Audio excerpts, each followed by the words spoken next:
So here we are in Photoshop, and I've gone through the two main characters are played by Jamie Lee Curtis, and then of course we have our main protagonist, Michael Myers. And I've gone through and just found some images that work well for that kind of idea of the back-to-back section. And I've just kind of laid down as well a little body bag here to kind of give you that kind of a frame look.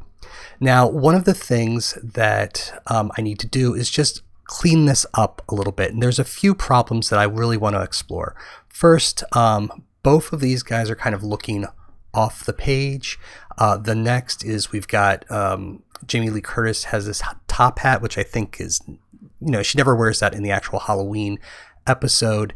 And then also just kind of the hand placement down here is probably not the best way of doing that. So we'll take care of each of these individually. First, let's do the easiest one, which we're going to take the Michael Myers character right here, and we're going to flip him. So Command or Control T, our old friend. If we right click or Command click, we can just flip horizontal, hit enter, and now we can kind of move him over, and this looks a lot more like he's standing right there. And that gives us a lot more of that kind of A-frame that we were looking for before.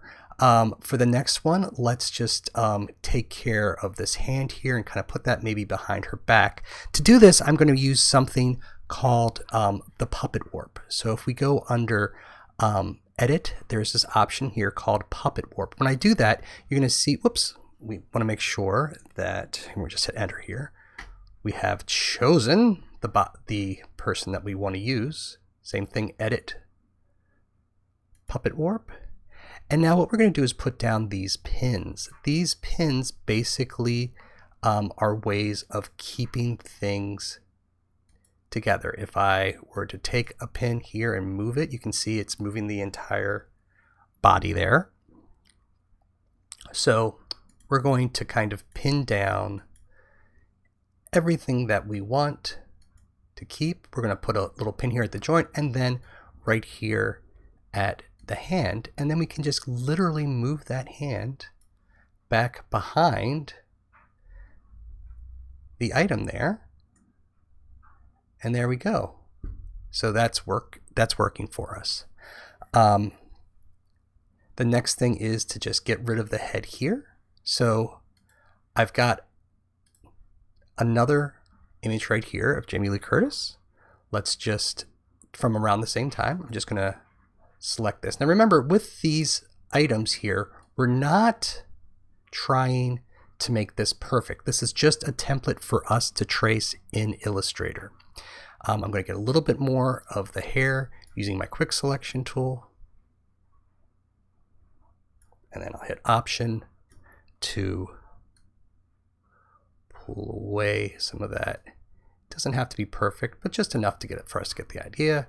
I think that works. Command C to copy. Let's go over here. We're going to paste it. Now this is a much larger image.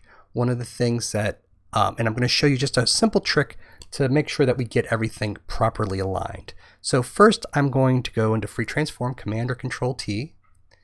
I'm going to flip this as well so that she's kind of facing over there. And now I'm going to go over to my opacity and bring this down to like 75% or something. I'm going to zoom in.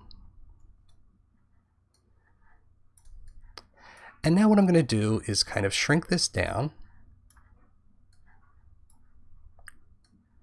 And I'm going to try to align certain points. For instance, her chin and her eyes. And this will help me once I get those kind of on point there.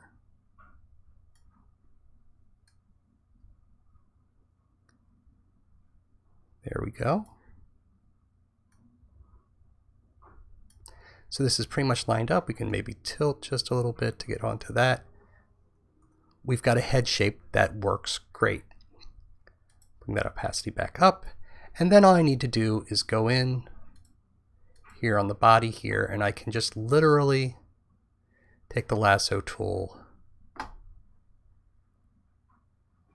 making sure that I've got the body section selected, delete that, Command D, And then if we go back to Jamie Lee Curtis's head, we've got a nice piece where everything is kind of lined up. This is a great start. So now we're going to go over and talk a little bit more about how to bring this into Illustrator.